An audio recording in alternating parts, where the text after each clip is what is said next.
heart of New Haven, Yale is one of the city's oldest institutions and one of the largest, with more than 20,000 students, faculty, and staff, and its own police force. But the mysterious and troubling disappearance of doctoral student Annie Lee, with intensive media coverage of the investigation, is most unwelcome publicity. In a series of emails, university officials urged the Yale community not to speak to reporters who can be very aggressive in situations like this, where there are more questions than answers. Annie Lee seemed to lead a charmed life. The diligent 24-year-old was at the top of her class, about to earn a PhD in pharmacology from the prestigious Yale University. Known for her joyful spirit and brilliant mind, the California native's next milestone was set to be her picture-perfect wedding to longtime boyfriend Jonathan Wadowski. But just days before the fairy tale ceremony, Annie vanished without a trace from the basement laboratory where she conducted her research. What dark secrets lurked below this sterling facade of Yale's ivied walls? Why would a woman with everything going for her disappear with no explanation? Over 10 exhaustive search days, local and federal investigators pursued every lead to solve the baffling case. In a tragic outcome no one saw coming, authorities uncovered far more sinister motives than a simple runaway bride. Sometimes danger wears a familiar face. Annie's terrifying fate revealed that monsters could be hiding within plain sight. In the end, justice caught up to cruelty, but not soon enough to save a young woman from her wedding day nightmare. Stay with us as we uncover the tragic true crime story of Annie Lee and the ruthless co-worker who became her killer. Annie Zin Zhao Lee hailed from San Jose, California, and was raised in a bustling household with her parents, Vivian and Kai, and two older brothers. Her father worked as a manager at a technology company while her mother cared for the children. By all accounts, Annie enjoyed a comfortable suburban upbringing surrounded by love and support. She attended prestigious schools, starting with the Harker Academy for gifted students. There, she was voted most likely to be the next Einstein for her unmatched academic talents. Friends described Annie as invariably polite, humble, conscientious, and friendly. Her warmth and wisdom allowed her to easily connect with peers from all backgrounds. Annie was also gifted musically and participated in choir. She seemed to excel at everything she pursued. After graduating as valedictorian in 2002, Annie left home to attend the University of Rochester on a full scholarship. She entered the intensive dual degree program where she could simultaneously earn her BA and master's. True to form, Annie powered through the accelerated course load while also finding time to enjoy campus life. She made close friends who appreciated her humility despite top grades. Annie was always willing to lend class notes or explain difficult concepts without a hint of superiority. During her time at Rochester, Annie crossed paths with Jonathan Wadowski in an entry-level biology course. The pairing felt meant to be. Jonathan was also in the dual degree program working towards a pharmacy doctorate. Sparks immediately flew between the focused duo, united by their big dreams and unassuming natures. Before long, Jonathan popped the question after graduation as they prepared to enter PhD programs. He gave Annie a diamond ring to seal their engagement. With a wedding date set for September 2009, the blissful couple applied to elite grad schools. Both were thrilled when Annie was accepted to Yale's pharmacology doctoral program on a full-ride scholarship worth $160,000. Meanwhile, Jonathan began his studies at Columbia University, just 70 miles away in Manhattan. While the distance was not ideal, Annie and Jonathan were willing to tough it out to pursue their shared dream careers. They looked forward to reuniting on weekends and breaks. For driven Annie Lay, the summer of 2009 marked the home stretch of her Yale studies after many intense years. As friends back home in California prepared for her September wedding, Annie focused on wrapping up her dissertation research. The promising student split her time between pharmacology classes and the off-campus medical lab she used. Though extremely busy finishing her degree, Annie stayed closely connected to her roots. She video chatted with her family regularly and traveled to see Jonathan whenever possible. With just over a week until her wedding date, Annie had no cold feet. She spent hours merrily checking weather forecasts to ensure picture-perfect conditions on September 13th. Her mother helped Annie shop for the perfect white gown. She appeared blissfully excited to walk down the aisle. So when the conscientious student disappeared without warning or explanation one Tuesday morning, those closest to her sounded the alarm right away. After a full day of lab work and afternoon classes, Annie chatted on the phone with her bridesmaid Jennifer around 8 p.m. She jokingly asked if Annie had any wedding jitters yet, but Annie just laughed it off. She gushed that she couldn't wait to marry her best friend in less than a week. Jennifer assured Annie they had made the right decision and wished her luck finishing up her busy semester. All seemed perfectly on track with the wedding plans, but the next morning, Annie would mysteriously vanish mid-research session, leaving behind a mystery that still haunts investigators today. On the morning of September 8th, Annie followed her standard campus routine, heading to the off-site pharmacology laboratory she used. The modern facility was located around a half-mile walk from her apartment in New Haven's medical district. Annie set off just after 9 a.m. on foot. Surveillance cameras captured her strolling casually down the sidewalk, wearing a long skirt with a green blouse. In one hand, she carried a small black briefcase-type bag, likely containing research notes, her laptop, or samples related to her work. Around 10 a.m., Annie approached the front entrance of the Amistad building and tapped her Yale faculty ID card to unlock the doors. She continued chatting on her cell phone as she entered and navigated the sterile corridors to the building's basement level.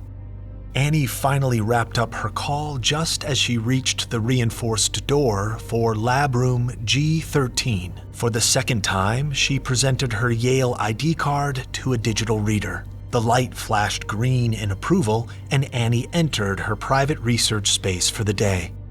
Inside the windowless enclosure, Annie carefully laid out her mid-morning snack, a lemon yogurt, banana, and mixed nuts. She likely reviewed some digital documents related to her ongoing experiments as she ate. Annie then prepared batches of pharmacological test samples to load into equipment and log.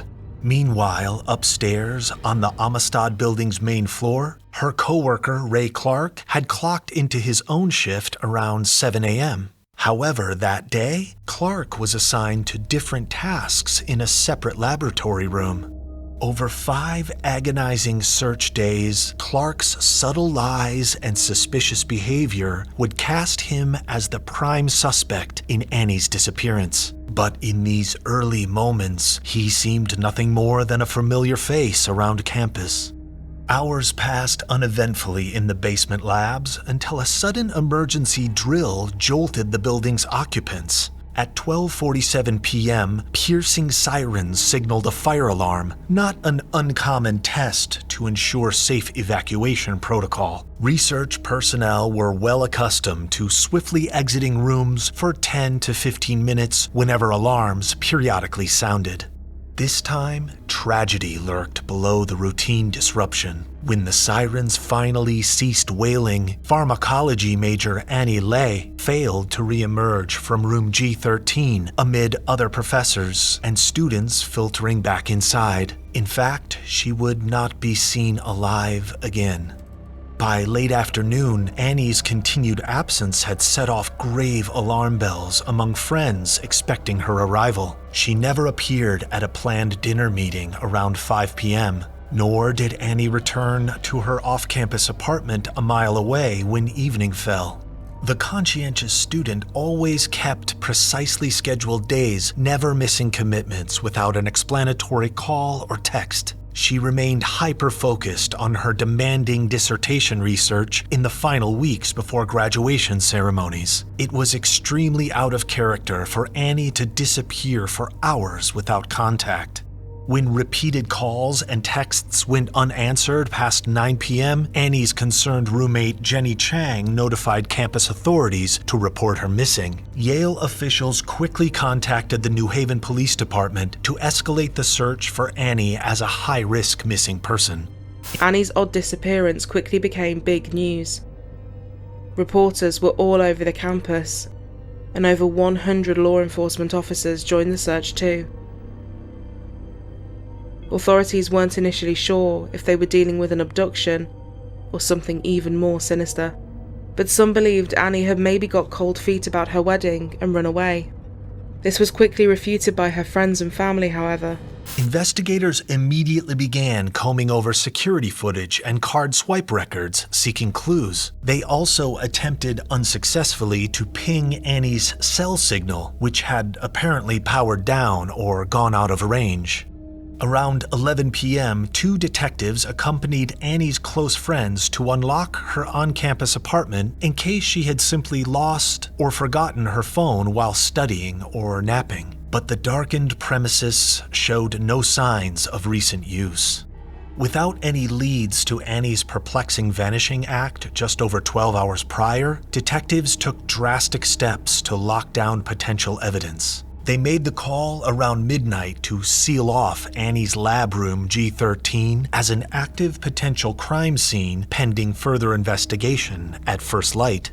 For now, everyone clung to fading hopes that some reasonable explanation would surface with a new day to explain where Annie had gone and why. By sunrise on September 9th, investigators were back on campus carrying out urgent protocols in response to Annie Leigh's unexplained disappearance, now 18 hours in progress. Local detectives coordinated door-to-door canvasses of Annie's neighborhood and surrounding blocks in search of eyewitnesses. Meanwhile, FBI field agents were en route from New Haven's regional office to assist with forensic evidence collection. Their first stop was Amistad Hall, where Annie was last definitively spotted mid-morning the prior day before seemingly vanishing into thin air.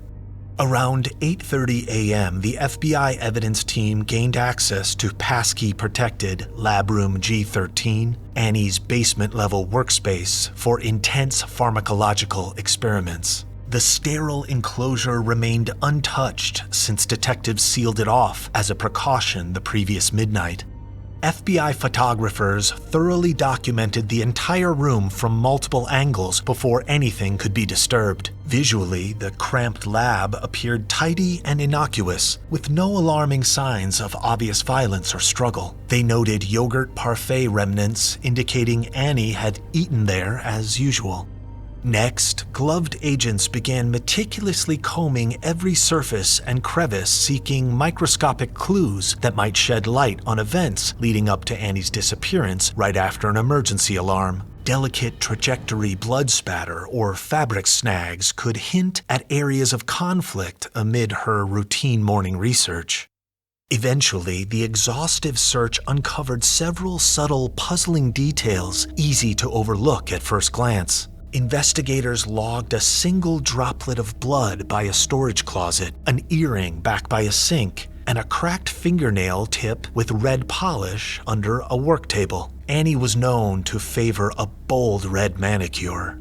Most ominously, detectives discovered Annie had left behind all personal possessions in the room: wallet, credit cards, money, forms of ID. This evidence refuted the simplest explanation that she had taken off deliberately without notifying anyone. Annie's phone and campus access card were notably absent from her abandoned items.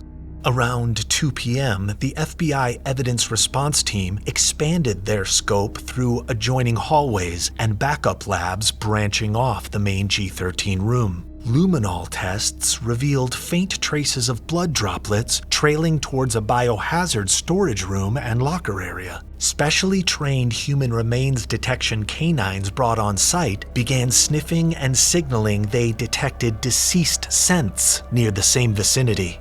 But hours of invasive inspection still failed to unearth Annie's body or reveal what ultimately triggered her alarming disappearance under strange circumstances. The only concrete facts were microscopic waste drops potentially marking some kind of unseen struggle and a clear breach of Annie's standard responsible behavior patterns. Instead of us thinking of an Ivy League institution and an excellent education, we're thinking about crime and safety. 4 days after Lee's disappearance, the university's police chief sought to reassure the Yale community. The concern reaches far beyond the New Haven campus. His parents are calling in, checking, are you safe? Today, authorities continue to work in the laboratory where Annie Lee was last seen. Authorities reportedly have discovered bloody clothing in the ceiling of the building. Published reports say the clothing is not Lee's.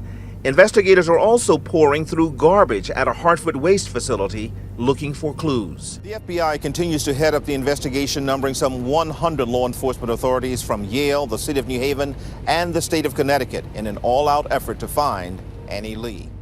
Without viable eyewitnesses or leads to pursue, speculation swirled around tragic accident scenarios. Perhaps Annie had inadvertently contaminated herself with a chemical substance and wandered off disoriented. Although 8 years of handling such materials without incident made that theory improbable. Until Annie herself surfaced or evidence proved otherwise, authorities remained forced to treat it as an open missing persons case.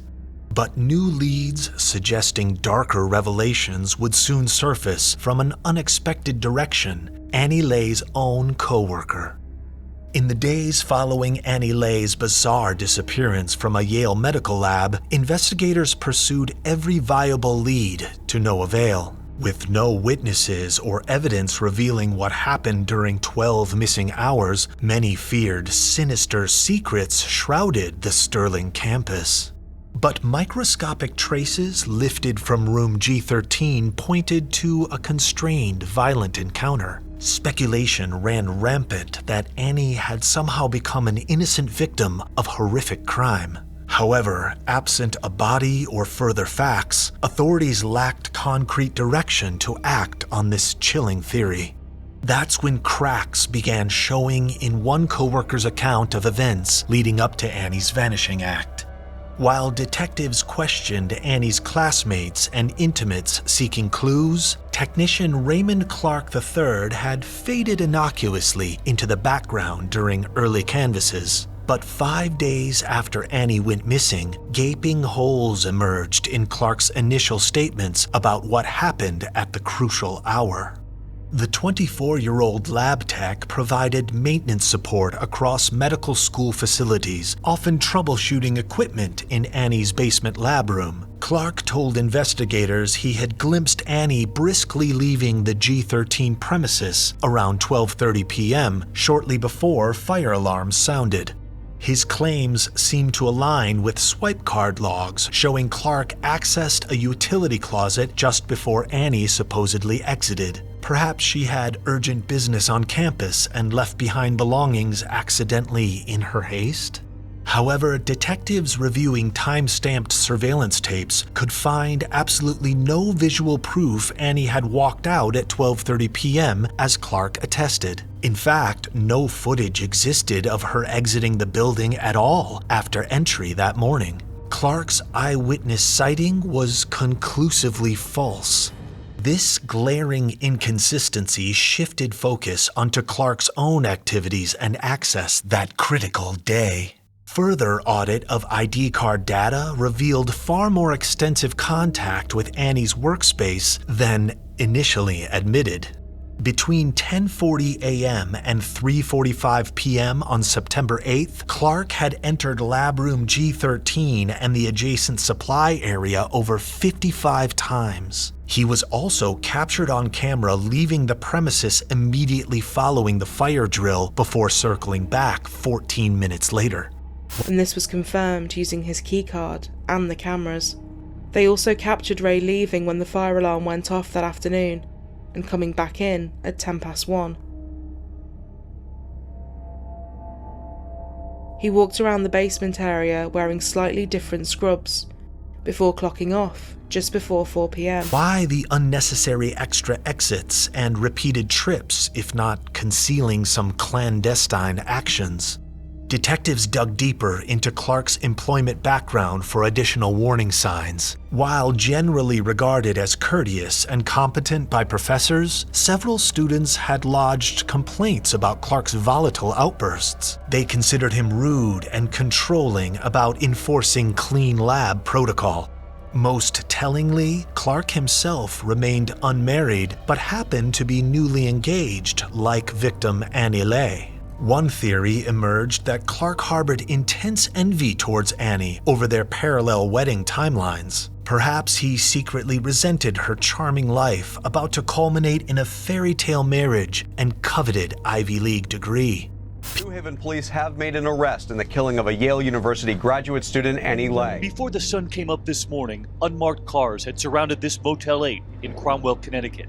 FBI agents, local police, all gathered here, waiting for word from New Haven's police chief. They knew the arrest warrant was coming for 24-year-old Raymond Clark III, the lab technician who worked in the same building where Yale grad student Annie Lay did her research. He was inside a motel room here with his father. Piecing together Clark's provable lies, privilege violations, and potential pathology, investigators now feared Annie had fallen prey to this purported predator hiding in plain sight. Armed with escalating reasons to suspect Raymond Clark III, authorities obtained search warrants to further scrutinize his movements, possessions, and biometrics for incriminations. They collected saliva samples and loose hair strands from Clark's residence for forensic DNA testing against evidence extracted from Annie's lab room. DNA analysis could potentially place Clark at key locations tied to Annie's assault and conveyance. Additionally, investigators sought access to personal electronic devices and drives in Clark's possession around September 8th. Texts, files, or app activity might betray revealing remarks to outside parties about Annie, violent intent, or hiding her remains. Authorities also requisitioned 90 days of wearable fitness tracker data in case geolocation outputs precisely pinpointed Clark's position during unaccounted-for time windows. Modern gadgets efficiently create minute-by-minute surveillance logs ripe for retrospective tracing. While awaiting detailed forensic results, New Haven homicide detectives conducted prolonged off-site interviews with Clark. They focused on reconciling glaring contradictions around his September 8th memories compared against card swipes and camera footage.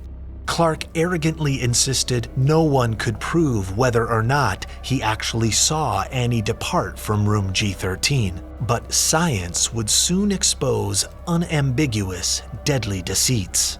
Within 72 hours, DNA analytics delivered crushing blows to Clark's masquerade of innocence. The blood, semen, and saliva gathered at the potential crime scene conclusively traced back to both victim Annie Lay and lead suspect Raymond Clark III. The genetic match irrefutably placed Clark at key locations that Tuesday morning related to Annie's assault and concealment. Later, his lies about Annie calmly leaving unharmed at 12:30 p.m. would ring painfully hollow when her battered remains were located.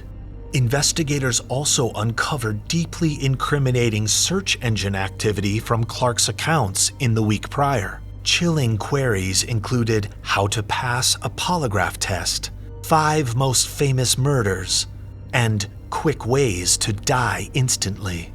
It seemed impossible to interpret Clark's macabre fascinations and forensic link to Annie's attack as anything but damning guilt. Authorities believed they had found a cunning sexual sadist hiding behind his unremarkable facade. Clark was swiftly arrested on September 14th based primarily on DNA, surveillance proof, and digital fingerprints betraying his dark obsession.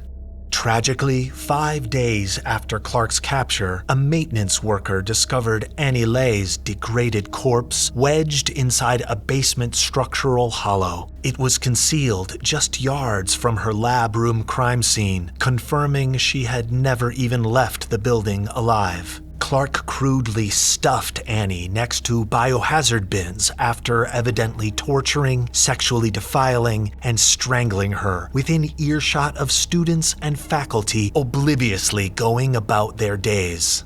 What could possibly transform an ordinary lab tech into a violent criminal mastermind? Did Clark always harbor sociopathic tendencies? Or did an obsession with Annie's flawless life push him over the edge? Share your thoughts on this shocking tragedy in the comments below. And don't forget to like, share, and subscribe for more true crime coverage. Stay safe out there.